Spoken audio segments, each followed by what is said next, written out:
momento, por esse dia, que nós possamos a conhecer, absorver os conhecimentos para ajudarmos o próximo. Obrigado, meu Deus, por todos esses espíritos de luz, nossos guias espirituais que aqui se encontram, sobre esse grupo, sobre nossos lares. Abençoa, Senhor, a todos nós, dando na nossa paz, que nós possamos ser uma pessoa melhor, ajudar o nosso próximo.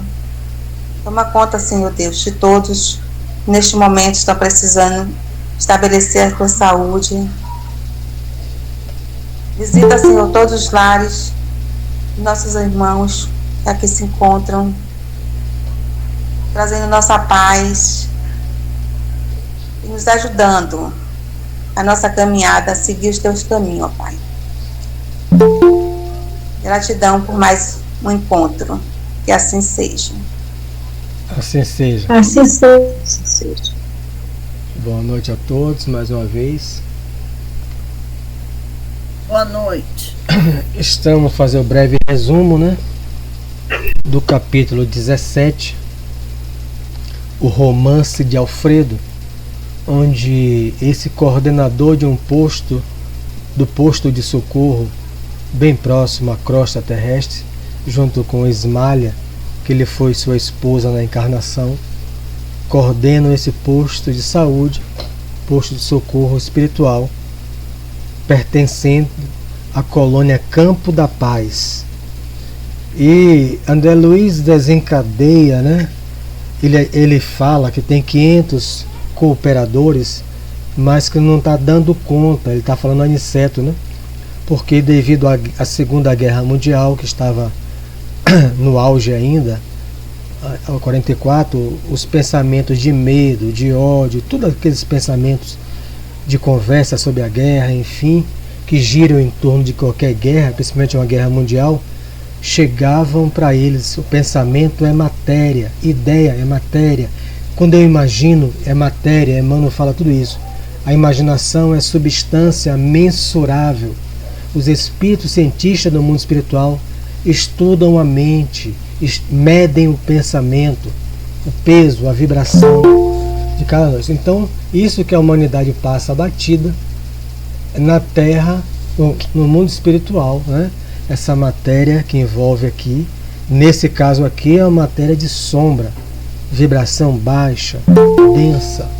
Deixa eu parar aqui para ir botando as pessoas enquanto eu faço o resumo.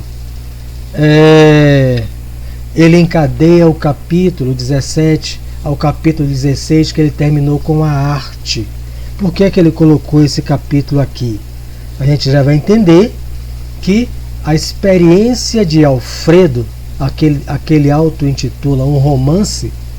Por que ele coloca isso? Se ele, como espírito, busca um médium na Terra, era mais um romance espírita ou espiritualista na Terra.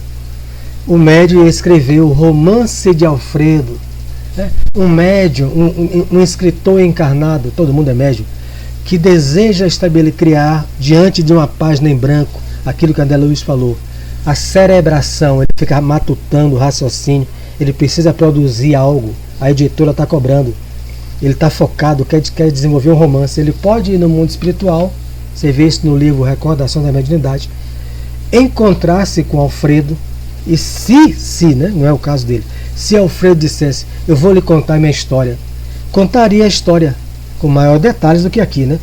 O médium acorda sobre a inspiração de, o nome podia ser outro que ele botava, de um casal que sofreu a influência de um sócio, a traição, tudo aquilo envolvido, viraria um romance, que poderia virar um filme, que poderia virar uma novela. Por isso que André Luiz encadeia, não tem nada solto aqui. Então ele termina o capítulo falando sobre arte, aqui coloca o capítulo romance. Isso aqui é o que está todo mês nas livrarias espíritas. Um novo romance, médium tal, captura aquilo do mundo espiritual, fato verídico, e quando escreve, a maioria das vezes o nome é outro, né? Coisa é outra, mas o conteúdo é real. Aí a gente pergunta, teria valor doutrinário? É o que a médium Ivone do Amaral Pereira perguntou ao que ela chama de beletrista, quando ele queria escrever o drama de sua vida. Ela, uma médium muito kardecista, ela falou, o senhor está contando uma vida realmente que foi um verdadeiro romance, mas o senhor não tem nenhum cunho doutrinário.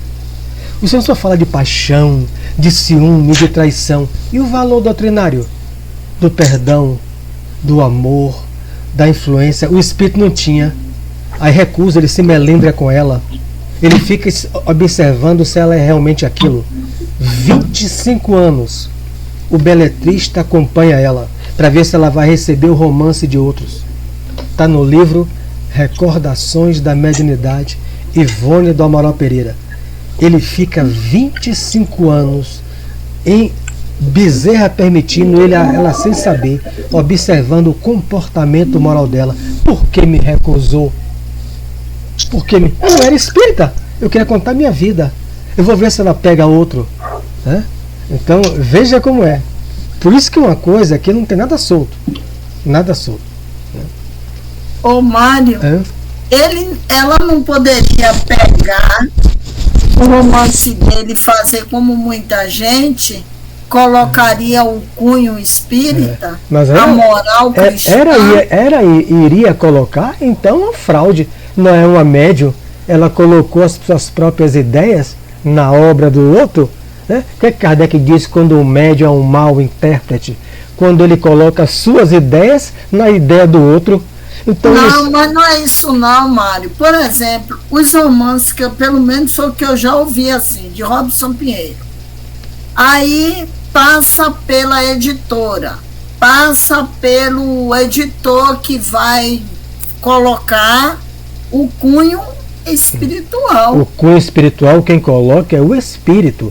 O livro Memória dos Suicidas ficou na gaveta por 30 anos. O suicida Camilo Castelo Branco vem por ela e escreve a vida dele. Ela não coloca nada, ela ia jogar fora, mas deixou na gaveta 30 anos. Aí vem Leon Denis, aí um espírito que é o seguidor de Kardec, pega aqueles livros, aqueles papéis, 30 anos. Agora eu vou junto com o espírito, que ele já está melhor, vamos fazer os valores doutrinários. Não é ela, é Leon Denis, o espírito. No caso, quem faz isso é o espírito. Mano, pega. Mas se o espírito não tiver essa envergadura moral e quiser só contar a sua história. Aí cabe ao médium dizer não. O problema é que o médium diz sim. Sabe por quê? Porque você falou, as editoras botou o livro espírita, quer vender.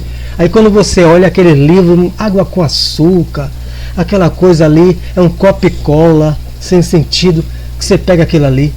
Então, faz bem alguém, ninguém está dizendo que está fazendo mal. Faz bem alguém que está iniciando, tudo bem, atrai. Mas não é aquele livro há 2000 anos, de Emmanuel, um Paulo Estevão, um Memória do Suicida. É um livro contando ciúme, calúnia, tudo isso. Cadê o valor de a moral? Por isso que as bibliotecas estão cheias de livros. E que eu vim do sebo hoje de tarde. Novamente, o rapaz mandou pegar um livro de Getúlio Vargas, né, a trilogia, ele está selecionando para mim, ele me devia uns livros. Aí ele, leva esses livros aí. Sinceramente, ele falou, por que, Maurício? Todos encalhados. Aí ele não é espírita. Aí ele pergunta, sempre pergunta, Maurício, cadê o de André Luiz? Não fica um. Ferreira, quando chega de Emmanuel, não fica um no sebo, não fica um de Ivone. Mas os outros, que eu não vou citar o nome, ele mostra lá. Tem anos, ninguém quer. Ele dá, falou, vou levar isso aí pra quê? Mas não é espírita, ele fica rindo comigo. Então, eu achava que era o escritor que enxertava com a moral cristã. Não, aí ele é uma fraude. Você é um espírito, escreve um negócio pra mim, eu vou inserindo aquilo, as minhas ideias na sua, segundo Kardec. Não seria bem a ideia, mas seria, digamos assim, trecho do Evangelho. É a ideia de outrem, que não é dele. Como é que pode ser isso? Isso é uma fraude. Mas a pessoa não tem esse conhecimento, sim, né? Ele vai aprender e escrever. Foi o que aconteceu com o beletrista, que depois de 25 anos ele falou: você está certa, eu não tinha condições realmente de trazer nenhum valor educativo a quem fosse ler, e iria piorar minha situação no mundo espiritual. Ele agradeceu tanto a ela e se torna um grande amigo. Depois dele ser um obsessor, né? Ele ia se tornar. Aí Bezerra aparece para ela: fizestes bem, eu não poderia nem Charles intervir no seu livre-arbítrio. Se você o fizesse, você se definiu, o que Bezerra falou para ele se tornaria seu obsessor. A coisa não é brincadeira, né? Mas muita gente acha que é, porque editoras escrevem, publicam, porque espíritas compram, né? E a editora quer vender. Então vamos lá. Vou repetir esse trechinho, né? Só para a gente ver que aqui ele está falando de como evolui a influência de alguém ao grau de fascinação, de encarnado era encarnado. Como é comum. Eu passo a influenciar alguém, né, por uma palavra, por uma roupa que uso, por um comportamento que eu tenho, e se aquela pessoa passa a me copiar, isso pode evoluir ao nível de obsessão por fascinação. Tudo que eu disser é lei. Tem pessoas que é assim, diante de um amigo. Então, esse homem exercia profunda influência sobre mim. Quando eu parar aqui, me desculpe, é anexando as pessoas, né? Estão chegando agora. E atendendo aos laços que nos uniam, né, minha companheira jamais se sentiu com bastante coragem para denunciá-lo, né? Ela via a influência daquele sócio sobre ele. Se eu disser, pode gerar um crime, pode gerar uma tragédia, ele matar o sócio. Então ela é uma mulher, um espírito elevado, né? É por isso que eles estão ali, mas ela vive em outra colônia, ele vive nessa, porque ela é um espírito elevado, embora eles tenham afinidades, né? Enquanto dava ouvidos à calúnia, livre-arbítrio, né? Livre-arbítrio, eu dou ouvido à fofoca, eu dou ouvido à calúnia, né? Ele deu ouvido à calúnia do companheiro chegava, né? Aqui o companheiro está isento, o companheiro é o caluniador, mas ele deu ouvido. É o que ele está dizendo. Fora do meu círculo doméstico, tornara-me intolerável dentro dele. Fora, o marido, o sócio envenenava a mente dele. O que, quando ele chegava em casa, se tornava intolerável com a família, principalmente com a mulher. Não sabia contemplar minha esposa com a despreocupação e a confiança absoluta de outra época. Aí, mas ele foi caluniado. Peraí, pai de 2 filhos. Sua mulher não foi 2 filhos em 2 anos de convivência. Ele devia ter anos de convivência. Minha esposa já deu motivo para isso do que o meu sócio acusa? Será que ele não tinha cérebro, mente para raciocinar com a companheira que é lado a lado? Né? Será que ele não tinha? Mas ele tinha um monstro, na palavra de Santo Agostinho, dentro dele. Ciúme, que na humanidade está cheio, e acha tão bonito, né? Quando é na fase do B, um toma o celular do outro, quer olhar, um arrebata na mão, é tudo bonito. Ô B, me dê meu celular, né? Vá alimentando o monstro que termina na cadeia como feminicida e outro morto e obsidiando o outro na cadeia. O monstro é alimentado primeiro assim, nas primeiras atitudes. Ele deu ouvido e a confiança na mulher, que ele tinha absoluta, está aqui escrito. Ele confiava, tinha uma confiança absoluta, porque a mulher não dava lugar. Mas o problema é que ele recebia essa influência, a predominância daquele espírito, tinha interesses financeiros, confiava no outro e foi perdendo a confiança na mulher. Será que ele não podia abrir um diálogo com a mulher? Sem contar que foi o sócio. Eu estou sabendo de algo e eu gostaria de ouvir de você. Como Teresa citou o exemplo no final, né? Eu gostaria que você, antes de alguém chegar para o terceiro, o que é que está acontecendo? A mulher, eu estou sabendo isso, que você está me traindo, que você está isso. Porque você tinha confiança, eu tenho que conversar.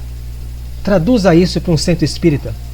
Ó, Teresa, Ferreira falou muito mal de você. que você falou de mim. Um exemplo. Ferreira disse que você falou muito mal de mim, né? Está falando mal de mim. Nós estamos os três no mesmo centro espírita. E eu, até esses anos, sempre confiei em você. Eu não quero saber o que Ferreira me falou, embora eu dê ouvidos. Mas eu quero saber de você. Eu lhe fiz algo que você pudesse falar mal de mim? É isso. Relação de confiança é isso, diálogo. Ele não fez, então não havia tanta confiança, porque ele tinha ciúme. O monstro estava dentro dele adormecido. Precisou só alguém soprar o que estava dentro dele. Via o inveja, ciúme, tudo isso está no movimento espírita, um com os outros. Via o mal nos seus mínimos gestos e queria descobrir, segundo as intenções, nas suas frases mais inocentes. Ele passa a ser o obsessor da mulher. Veja como o negócio funciona. Ele está sofrendo ao nível de fascinação. O que o amigo fala é verdade. Não é isso? Está em Kardec lá? A questão, a diferença é que ele está encarnado. Se ele tivesse desencarnado, é a mesma coisa. O fascinador diz: eu acredito. Porque eu evoluí de uma simples influência e deixei permitir ao nível de ilusão mental. Eu perdi minha linha de raciocínio. Minha mulher nunca me deu motivo. Vou perguntar a ela. Se ele diz isso, desarma o sócio na hora. Eu agradeço, fulano, você ter me dito isso. Nós somos amigos, somos sócios. A primeira coisa que eu farei, chegar em casa, eu vou sentar com minha mulher e conversar. Olhe pro semblante do cara, o cara se desarmar. O fofoqueiro se desarma. Ou melhor, eu vou dizer: tudo bem, uma intriga no centro espírita. Tereza, assim que Ferreira, você pode vir aqui. Ferreira, faça o favor. Ferreira me disse que Tereza anda falando mal de mim.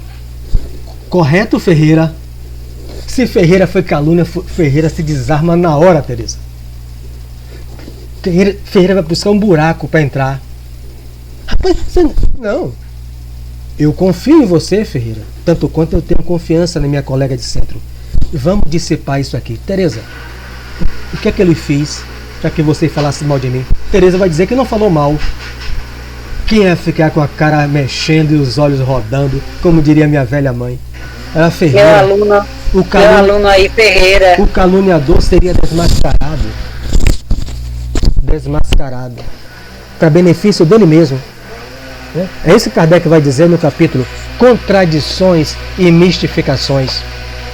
Ele fala para os desencarnados, mas sempre a mesma coisa, porque o livro dos médios não é para identificar espíritos fora, é para identificar eu, que sou um espírito. Esse é o estudo do livro dos médios. Então, é isso que a gente tem que fazer. É isso. Não botar para debaixo do tapete. Cheguei a acusá-la veladamente. Ismália chorou e calou-se. Uma mulher íntegra, né? Ela está sendo caluniada, mas não levou à frente para evitar uma tragédia. Ela calou-se.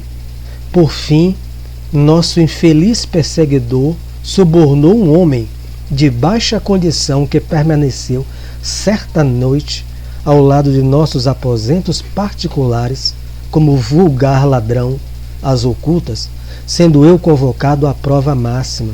Penetrei no quarto em extremo desespero e acusei em voz alta ao ver a companheira profundamente tranquila. Ismália levantou-se, receosa da minha saúde mental, mas não lhe atendi os rogos, procurando como louco o conspurcador da minha honra. O cara falou: tem um outro homem dormindo com sua mulher. O homem ele pagou, né? O homem ele pagou. Abri violentamente grande armário antigo, vasculhando o quarto.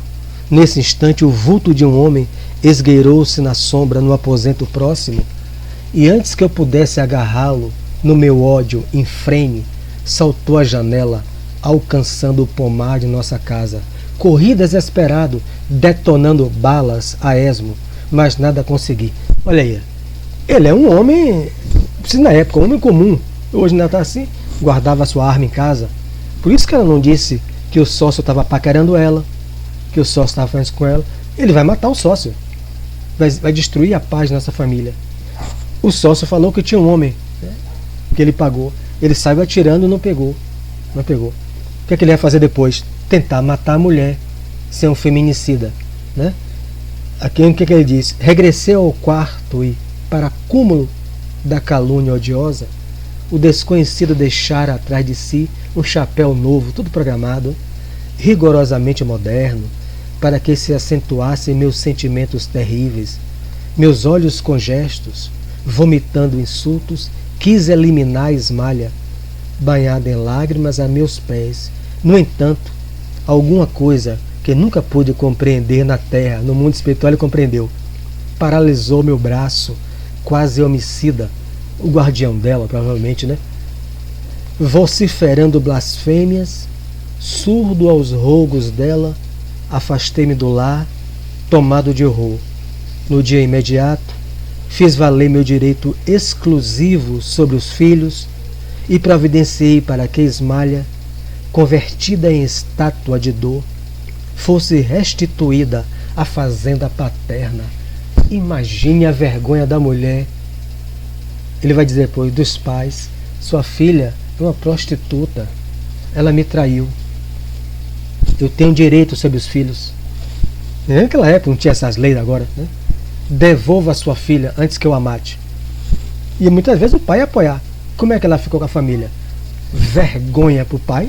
Que ela não... Como é que você pôde fazer isso? Todo dia ouvindo isso. E ela inocente, totalmente inocente. Pro mundo, Ivonete, essa mulher é uma grande sofredora, e foi mesmo. Uma vida infeliz. Pro mundo espiritual, ela estava construindo o reino de Deus dentro dela, ao ponto de ela estar numa colônia espiritual superior, e ele na porta do umbral. Diga, Ivonete. Você que abriu o microfone. Precisa ter um discernimento daqueles. A mulher passar por uma situação dessa calada todo o tempo. Imagine a vergonha e o desespero de saber que ela tinha razão, né? Quem passou por isso também é a mulher de Emmanuel, né? Sobre os Lentulus, né? Acusada de traição. Você vê no livro lá, há 2000 anos. No livro Sexo e Destino, André Luiz vai dizer que essas mulheres, ou homens também que amarraram, chegam, quando desencarnam, a uma verdadeira multidão, acenando aos grandes heróis da espiritualidade, palavra textual. É uma multidão, crianças e adultos, recebendo de volta a heroína da espiritualidade, que segue direto para as esferas muito superiores do planeta.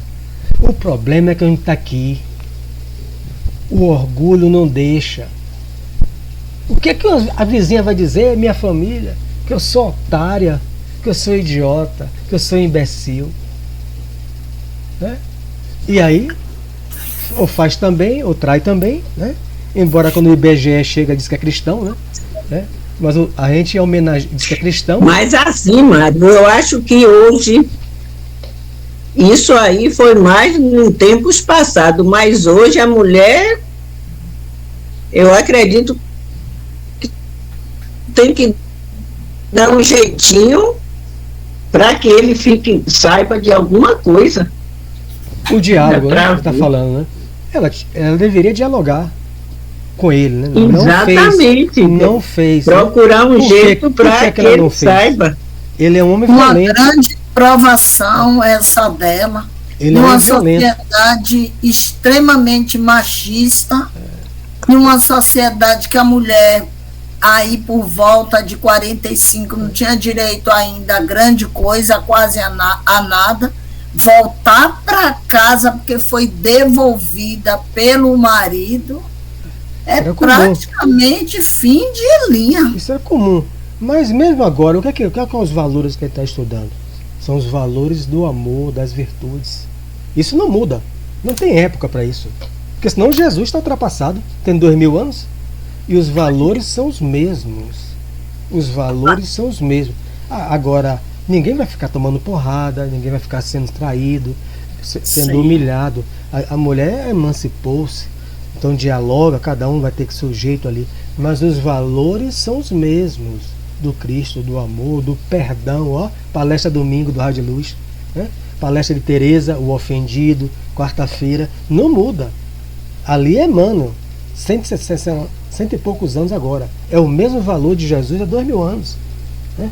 A gente diz que segue o ofendido, que é Jesus. Né? A gente segue o ofendido. Mas na hora que a gente é ofendido, a gente busca Judas. A gente busca seguir Judas. Você diz que é cristão, mas na hora que é ofendido você segue Judas, que foi o traidor. Né? Então, por isso que a gente está nesse atraso. Falando de mim mesmo. Mário, eu vou lhe perguntar uma coisa, não tem nada a ver com aqui agora, mas porque você falou de Lívia, né, que era a esposa de Públio. O filho que foi perdido, nunca encontrei nenhuma informação aqui na internet, que eles tinham um menino, né, e o menino sumiu. Eu também não me recordo, só do pai dele, que era Nélio Lúcio, se não me engano. Nélio Lúcio, acho que era Nélio Lúcio, era um desses. Mas aí de cabeça eu não sei, mas tá um espírito que Chico falou que nunca gostou, não conseguia ainda gostar de Emmanuel, 2000 anos depois, embora já trabalhassem junto na codificação com ele. Acho que era Você está falando filho? Não, o pai do menino. André de Gioras, o pai do menino, que sequestrou o filho de Emmanuel, em vingança ao filho dele ter sido morto, ter sido levado por Emmanuel. Mas vamos voltar. Depois eu só achar uma coisa, eu digo para você. Você me manda. Mas é um pesquisador na FEB que só trabalha com isso. Sim. Então, aqui, né? Contratei uma governanta, né? Para os meninos e logo após tomei um paquete, né? Um navio, que for, para a Europa, onde me demorei mais de 3 anos. Então, ele também estava envergonhado, né? Porque ele achou que tinha sido traído. Não é só ela que está envergonhada, ele também. Porque ele sofreu uma calúnia. Né? Ele está acreditando que a mulher traiu ele. Chega em casa, tem um cara no armário, o melhor amigo dele diz. Então, ele também foi vítima. Né? Agora, o que ele falou, ele deu ouvido à fofoca, à calúnia. Então é aquilo, ele está trazendo isso, que é uma coisa comum. Comum entre vizinhança, entre todos. Você tem aqui eu, Ferreira e Tereza. Né? Dentro de templos espíritas ou não, né? Você olha para o colega está diferente com você. É alguém que falou algo que, quer dizer, bota todo mundo junto. Acabou.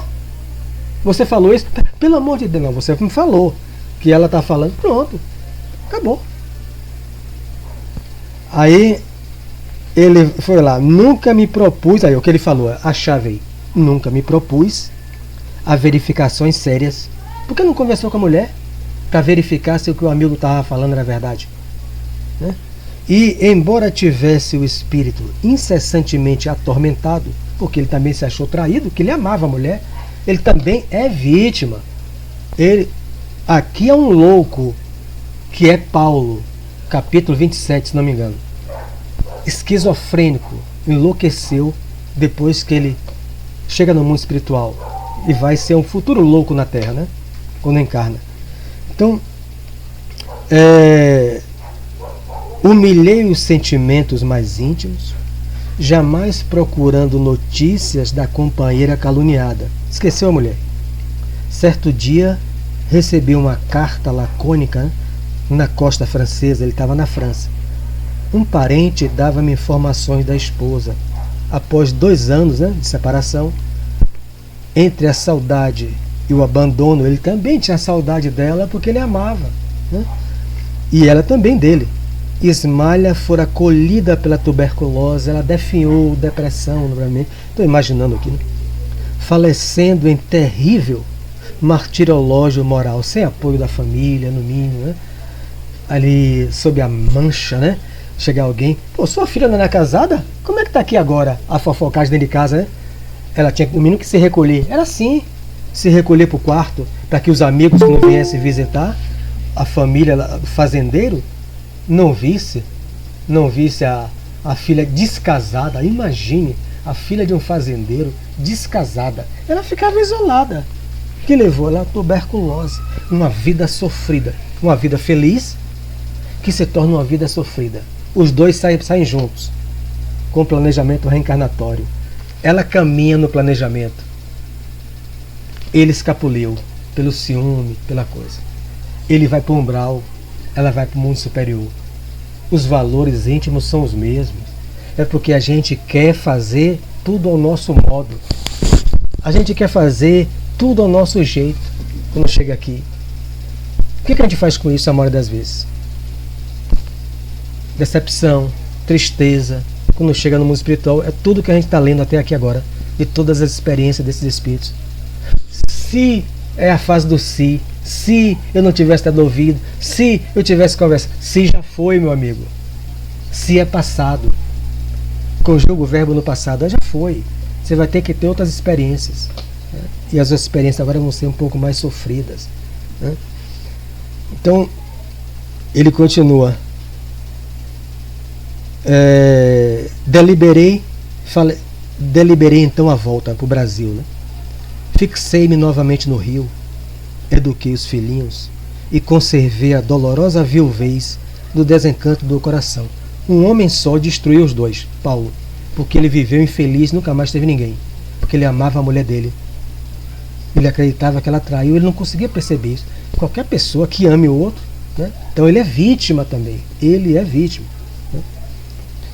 Os anos rolaram uns sobre os outros, quando fui chamado à cabeceira do ex-sócio agonizante. Aqui era a chave, Carmen, para ele ficar junto no mundo espiritual com a Ismália. Eles estão separados. Ela visita ele e segue.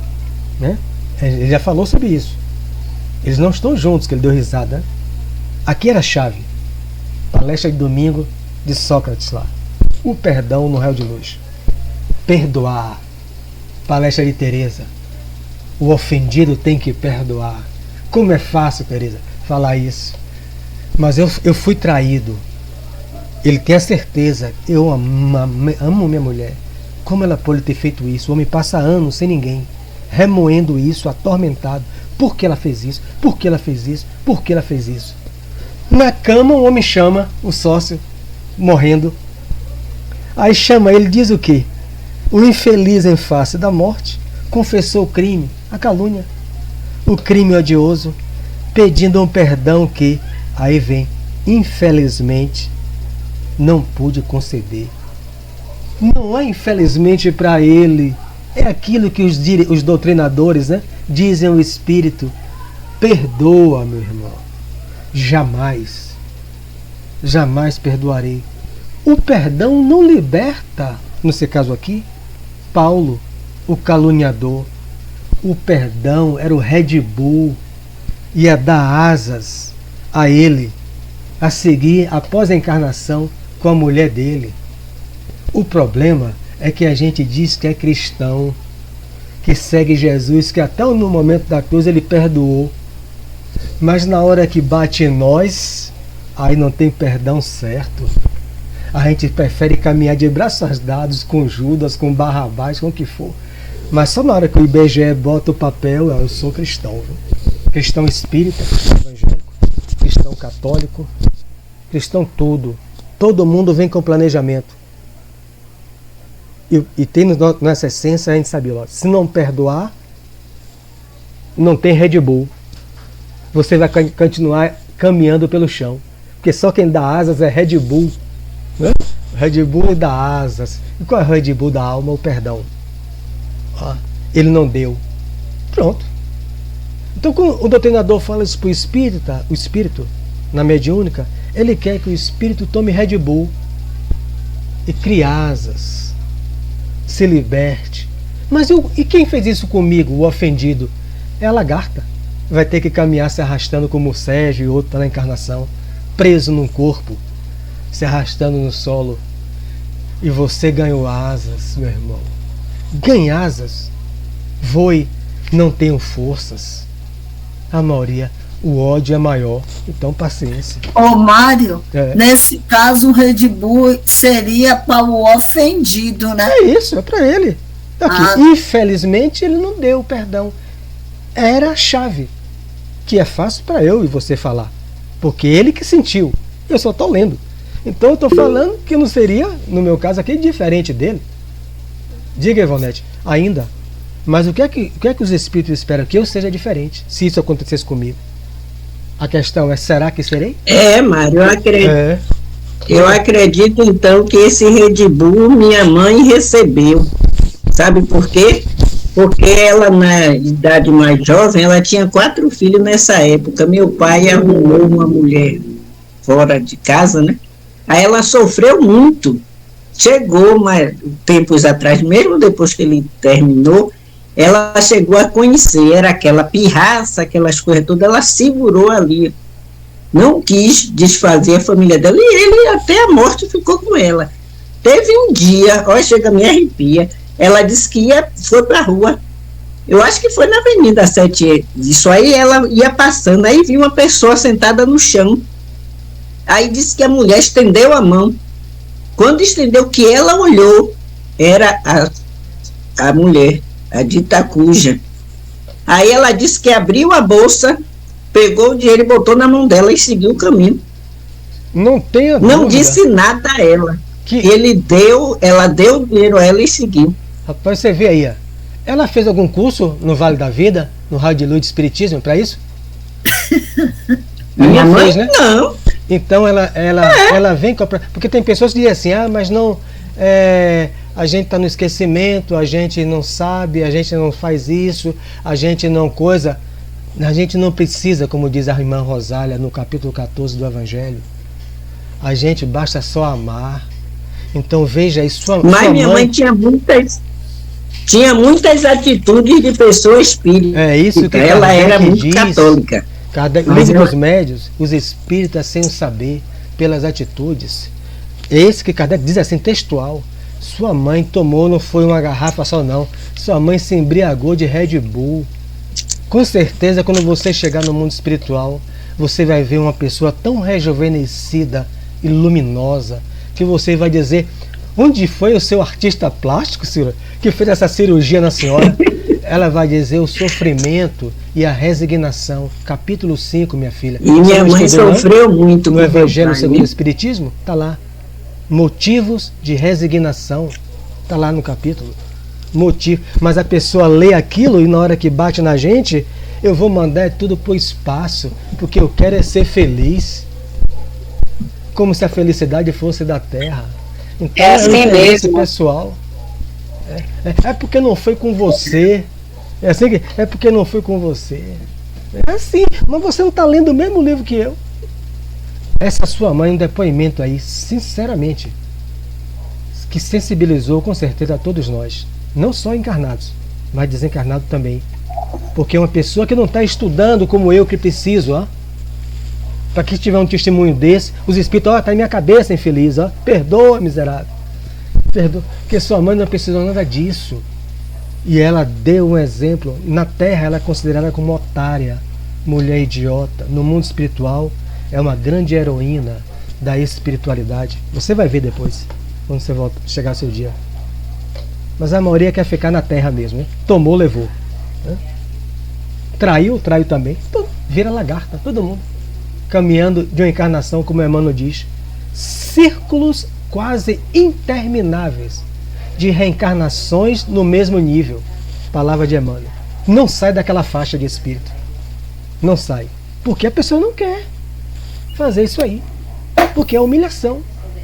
O que é que os outros vão dizer?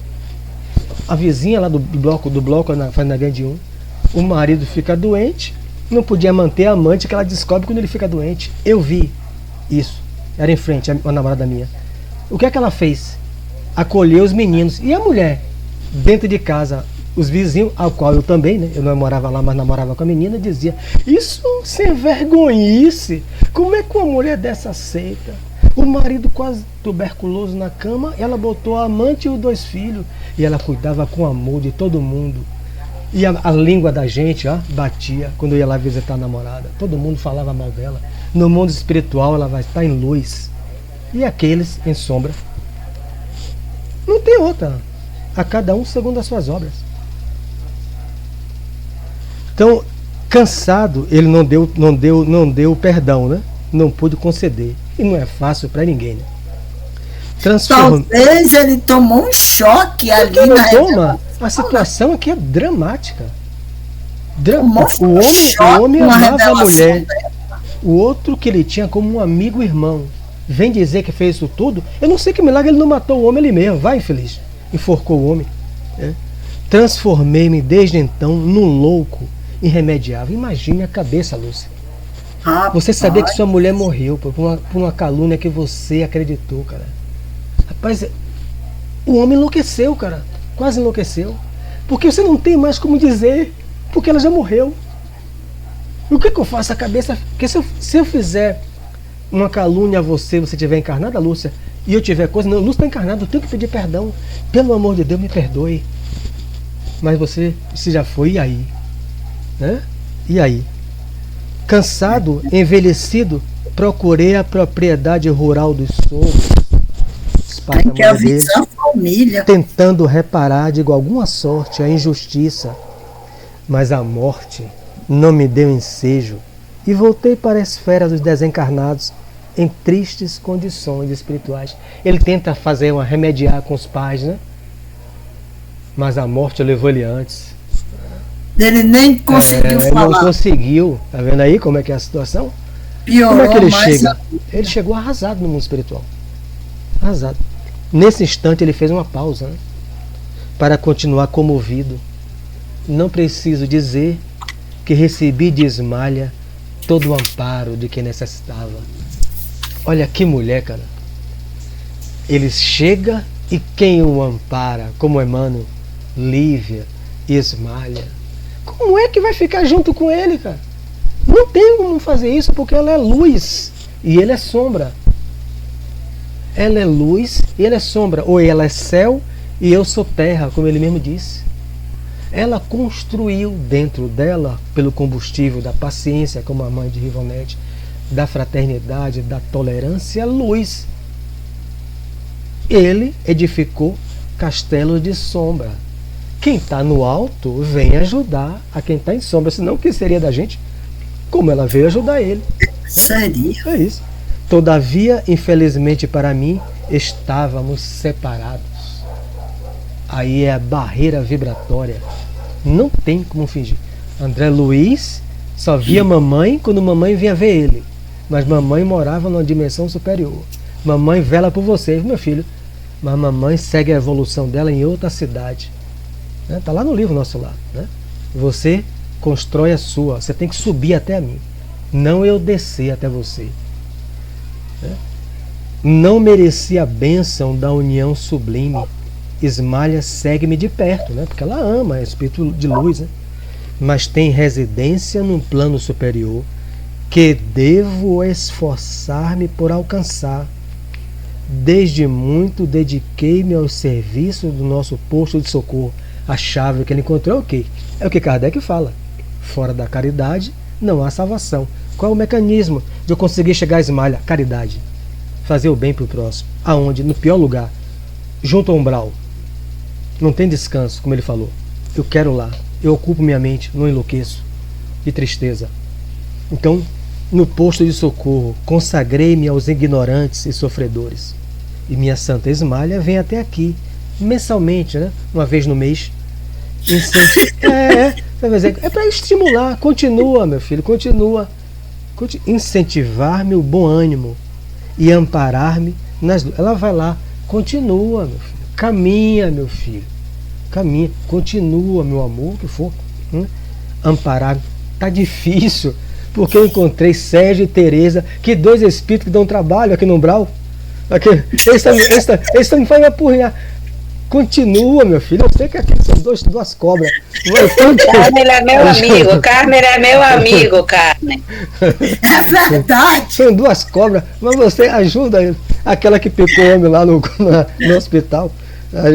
Mas ajuda eles dois, porque ajudando ele, você faz luz no seu coração e vai subindo, vibratoriamente falando, né, pelos sentimentos que ele está agregando de gratidão de Teresa, meu, de quem for a ele, pelo benefício que eles estão fazendo, ele vai fazendo luz. Então muita gente na Terra desce para ajudar, né, ao outro. Eu não vou citar aqui, que isso aqui seria muito complicado, mas eu já vi no testemunho isso aí, muita gente que deixa a doutrina espírita, que filho não quer, né?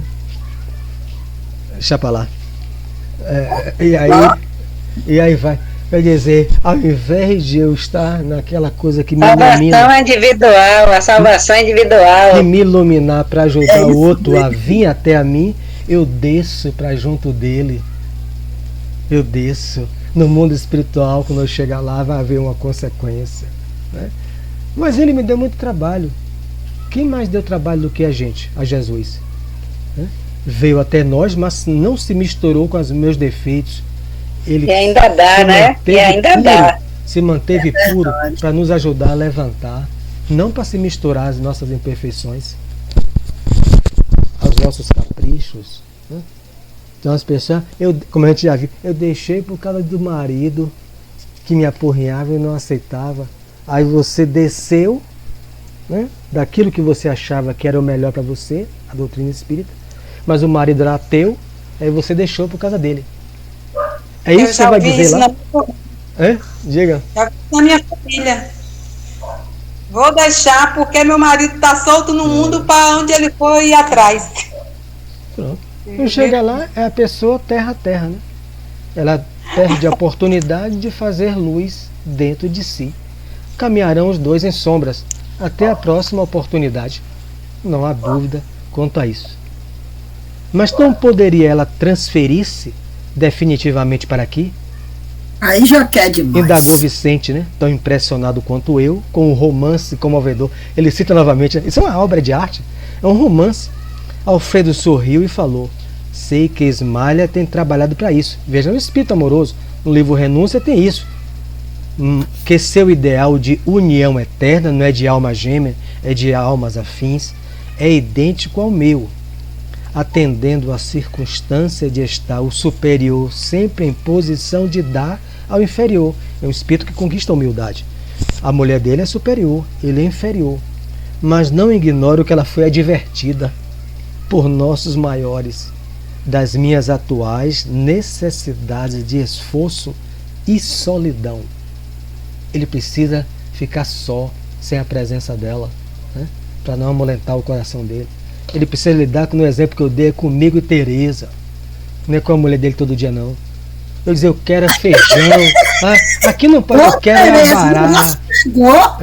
Eu quero é abará com pimenta, que na Bahia eu só comia isso. Eu querendo ir pro nosso lar, ele me chamando para um grau.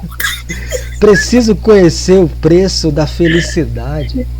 Preciso conhecer o preço da felicidade que ele tinha com a mulher dele, mas por dar ouvido à calúnia, pelo ciúme que ele era portador, pelo machismo que Carmen falou, eu que era natural entre aspas, né? Eu falo natural porque é a criação, a coisa que se acha, né? Então ele deu ouvidos, né? Ficou na sombra, né? Perdeu a encarnação dele, que está conquistando no mundo espiritual, está dando um alerta para todos nós, né? Não fica dando ouvido à calúnia. Mas se alguém chamou, chama a Tereza e conversa. Tereza, pai Ferreira disse que você só fala de mim, mal de mim. Tereza Ferreira vai chegar no centro. Ferreira, faça o favor, vamos sentar aqui nós três em particular. Quem orienta isso? Jesus. Chama o teu amigo sozinho. Se ele insistir, chama na eclésia, chama no grupo. Se ele insistir em perturbar, afasta ele do grupo. Em Lucas. Tá lá. Então Jesus diz isso, mas não é para deixar, né? Então, preciso conhecer o preço da felicidade para não menosprezar de novo as bênçãos de Deus. Precisa ganhar experiência, né? Minha esposa deseja descer, né? Vir até ele para encontrar-se definitivamente comigo. Há um amor que é a afeição real entre dois seres, capítulo 11, lei de amor. Entretanto, é necessário que eu aprenda a subir, e por este motivo ainda não recebemos a devida permissão para o definitivo consórcio, a união, né, espiritual. Observando-nos a emoção, concluiu: eu estou resgatando crimes de precipitação. Deu ouvido sem averiguar, foi precipitado, né? Deixou as emoções dele tomarem a razão dele. Conversar com minha mulher, porque ela nunca deu motivo. Eu tenho 2 filhos com ela, cara. Eu sei que você é meu amigo, é meu sócio. Eu não estou descartando sua orientação, mas eu vou conversar com ela. Conversava com a mulher. Meu marido, ele dizia, bota os três, um cara na cara do outro. Só ele dizer isso, que ia conversar com a mulher, se ele fosse um pouco observador, ele ia ver que o homem ia ficar amarelo. Porque o caluniador é igual ao obsessor invisível, ele não quer ser descoberto. Ele age na sombra. Né? Ele age na sombra.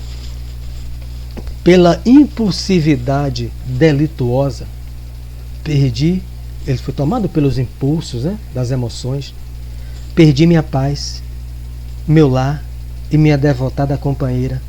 Conforme ouviram, eu não matei nem roubei a ninguém, mas envenenei-me a mim próprio. A calúnia é um monstro invisível que ataca o homem por meio dos ouvidos invigilantes e dos olhos desprevenidos. Então, o caluniador foi o veículo, mas ele deu o ouvido e deixou que os seus impulsos emocionais, né, de homem, de macho, de ciúme, não averiguassem uma simples conversa com a esposa, bebendo um copo d'água. Se fosse religioso, orasse, fizesse uma prece. Vamos sentar, Ismália. Eu estou surpreso. E ele não foi nem racional. É isso. Ele nem foi racional. Mário, e aí eu observo que não somente na vida conjugal, em todos os sentidos, no trabalho, como você falou, no centro espírita, a coisa tem que ser desmanchada para ela não tomar proporções, não é, gigantes. Então a coisa começa a se formar, já começa a desmanchar. É isso. É? Isso mesmo. Até para ajudar o outro, né? Eu passei por esse processo no trabalho e quando eu percebi, mas não comente nada não, Uma amiga minha, de Valdir, uma senhora, é bem católica, eu dizia, não é possível que seja tão hipócrita assim de estar comigo, viaja, traz as coisas para mim. Aí, mas não comente nada com ela não. Aí eu cismei. Vem cá, minha amiga, na hora que a gente sair, a gente vai sair juntas. Vem cá, correu isso. Aí ela, minha filha, eu venho observando ela, só ainda não peguei ela porque eu tenho Jesus em meu coração para evitar, mas não houve nada disso. Eu digo, eu sei meio que não é possível que uma pessoa, eu andava muito lado a lado, e se fosse dessa forma, não acreditei não. Ela não quis ir para a moça, porque era uma sobrinha da chefona, podia gerar para ela que era mais inferior. Eu digo, então pronto, desmanchamos nós duas, já sabemos que ela é assim, acabou. Ação aí, a atitude, mais um exemplo aí, de como ele poderia ter evitado tudo isso. Evitado, para ele, benefício dele mesmo. O sócio a se irritar, até perder a sociedade, que ele tivesse um abalo financeiro, era melhor do que ele ter esse abalo já no mundo espiritual. Não, ele não teve no mundo espiritual, ele teve durante toda a existência. O homem perdeu praticamente o juízo, porque ele amava a mulher dele, ele achou que foi traído. Como é que dá o perdão? Quem é de nós que pode julgar ele? Por isso que a gente está lendo aqui, quem de nós pode julgar porque ele não deu o perdão? Não. Rapaz, você vê uma coisa dessa aí, você diz, rapaz, agora você vem com essa cara cínica, só porque ele está morrendo, me pedir perdão, né? Mas se ele desse sincero, né? Não é de boca para fora. Se ele desse sincero, ele ganharia as asas do Red Bull, que é o perdão. O problema é que é difícil, né? Não é fácil para ninguém sair. Jamais em uma situação. Aí como é fácil para o desencarnado, Ferreira, né? A gente está terminando aqui. Quer dizer, eu estou me avaliando, eu estou dizendo, eu espírita. Eu não estou dizendo que eu não tenho condições de julgar esse rapaz aí. Não tenho. Porque imagina o que ele passou. Agora, imagine se ele não tivesse decidido se elevar, trabalhando, né? Para conseguir chegar até a mulher. Ele seria mais um obsessor na Terra. Porque o do outro, e dois espíritos obsidiando. Aí chega na mediúnica e a gente diz como? Perdoe. O doutrinador não pode dizer outra coisa, ele tem que dizer isso. Perdoe, meu irmão, para você ser feliz. A questão é que o doutrinador compreende que não é fácil. Não é fácil para ele perdoar. Fala para ajudar ele, para que ele se eleve, né? Eu tenho outro caminho, mas não é fácil. Não é fácil, às vezes só a reencarnação. Se ele mantém o ódio, como é que poderia se construir esse perdão? Vindo como irmãos, né? Dois irmãos que não se gostam, a família, não é isso, Ferreira? a maioria vai vir na família. Mas graças a Deus não precisa vir na família do louco, como a gente vai ver no capítulo que eu não vou falar dele, né? A condição dele, quem cuida dele, tudo isso a gente vai ver. Mário, e às vezes reencarnam como irmãos e mesmo assim não se reajustam, que eu vejo casos que não se reajustam, só outra encarnação de novo. A Raia Ferreira conhece aqui próximo, né? Os dois trabalham eu conheço juntos, uma família também assim. Não sai dentro de casa, não melhora a situação, trabalha com as duas famílias juntas na Ferreira. Ferreira vai lá, um não dá as costas pro outro, com medo de um matar o outro pelas costas, morando no mesmo lado. Ave Maria. Então, as coisas não são fáceis, a reencarnação às vezes são várias. Vamos para a nossa prece, 4 minutos, desejando um feliz final de semana logo a todos. Domingo tem o tema, né? Com o rapaz Sócrates, o perdão. Então vamos para a nossa prece.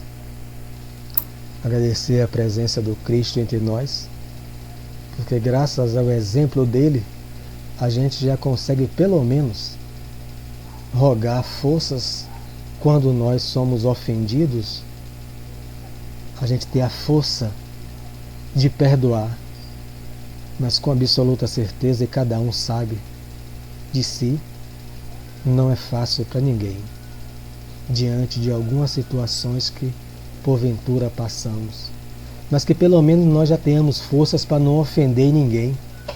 Se a gente já fizer isso, a gente já está na proposta do Cristo. Granjeai amigos, ele falou, enquanto caminhais lado a lado com eles, porque ele sabe que quem granjeia inimigos será bem difícil perdoar. Que Jesus nos abençoe, abençoe os espíritos que nos escutam, que eles possam ter essa força que ainda eu não tenho, de perdoar agressões tão terríveis, porque se eles fizerem, eles serão felizes. Jesus dê um final de semana de trabalho, de paz para todos nós. Que assim seja. Boa noite.